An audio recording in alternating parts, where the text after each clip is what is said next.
Mercredi 14 mai 2025, auditeurs internautes de partout. Bonjour, bonsoir à vous. Vous êtes sur la radio-télévision Fadris. Bienvenue à votre première sortie du bulletin d'information pour cette journée.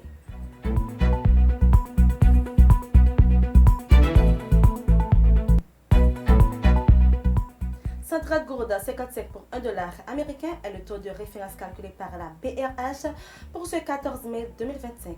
La police nationale d'Haïti PNH a annoncé par une note officielle l'arrestation de 3 individus soupçonnés d'implication dans une tentative d'assassinat survenue le 12 mai dernier. Cette opération conjointe a été menée par la direction départementale du Sud DDS et celle de la Gandance DDGA.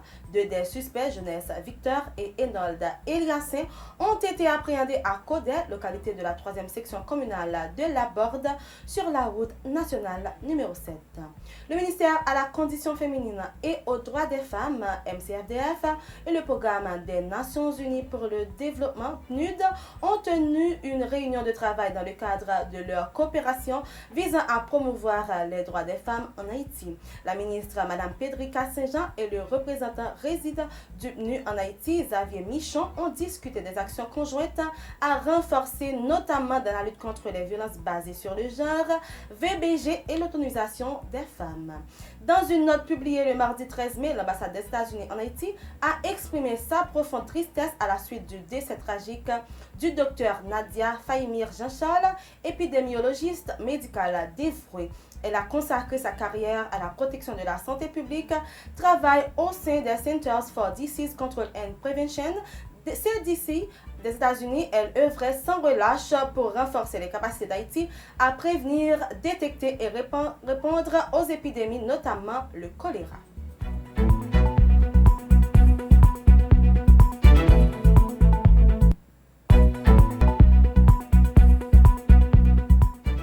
C'est désormais officiel, la cérémonie marquant le 222e anniversaire de la création du drapeau haïtien se tiendra au Cap-Haïtien le 18 mai prochain à l'occasion des Mardis de la Nation. La ministre de la Jeunesse, des Sports et de l'Action civique, Mme Niola Linsara Devalis Octavius, a présenté ce 13 mai 2025 les grandes initiatives prévues par son ministère pour ces festivités patriotiques.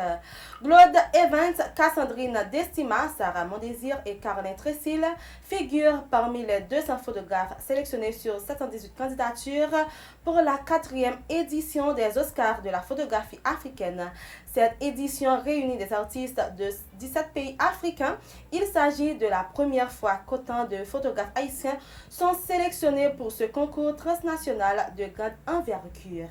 Maître Caleb Jean-Baptiste, coordonnateur du bloc des avocats engagés, s'est rendu au parquet de Port-au-Prince, 6 à Delma 75, ce 13 mai 2025 pour saluer l'arrestation de membres d'un réseau spécialisé dans le faux, l'usage de faux et l'accaparement illégal de biens appartenant à des membres de la diaspora haïtienne dans la zone de Thomasin 28. Ce réseau, selon lui, impliquerait des avocats, juges, notaires, arpenteurs, policiers et civils. Sur le plan international,